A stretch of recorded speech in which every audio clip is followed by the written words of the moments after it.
বাগদেবীর আরাধনায় ব্রতী হয়েছিল ছাত্রছাত্রী থেকে শুরু করে বিভিন্ন প্রতিষ্ঠানে যুক্ত থাকা মানুষ। মঙ্গলবার ছিল দেবীকে বিদায় জানানোর পালা। সেই মতো গোটা নদিয়া জেলার পাশাপাশি শান্তিপুর শহরের রাজপথে বর্ণাঢ্য শোভাযাত্রার মধ্য দিয়ে শুরু হলো বাগদেবীর নিরঞ্জন যাত্রা।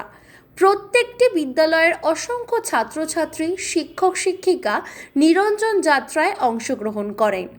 বিদ্যালয়ের নামে চিত্রপট এঁকে শোভাযাত্রায় এক অনন্য আকর্ষণ ফুটিয়ে তোলা হয়। বিশেষ করে প্রত্যেকটি শোভাযাত্রায় অংশগ্রহণ করে নতুন নতুন বাদ্যযন্ত্র।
মঙ্গলবার সকাল থেকেই বাগদেবীর শোভাযাত্রার জন্য প্রত্যেকটি ছাত্রছাত্রী প্রথমে বিদ্যালয়ে পৌঁছায়।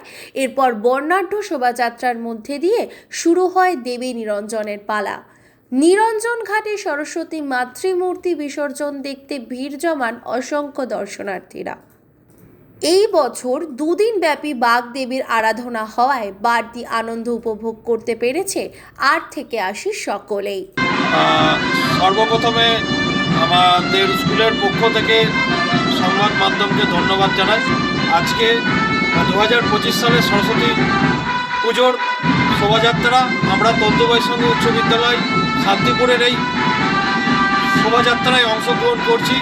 আর খুব সত্যি কথা, সরস্বতী পুজোর শোভাযাত্রা একটু অন্য মাত্রায়, কারণ আমার মনে হয় এই সরস্বতী পুজোর শোভাযাত্রায় যে সমস্ত স্কুল শোভাযাত্রায় অংশগ্রহণ করে তারা প্রত্যেকেই তাদের নিজস্ব ছাত্রছাত্রীর নিজস্ব চিন্তাভাবনায় সমস্ত কিছু তারা নিজেরা পরিশ্রম করে তারা পারফর্ম করে।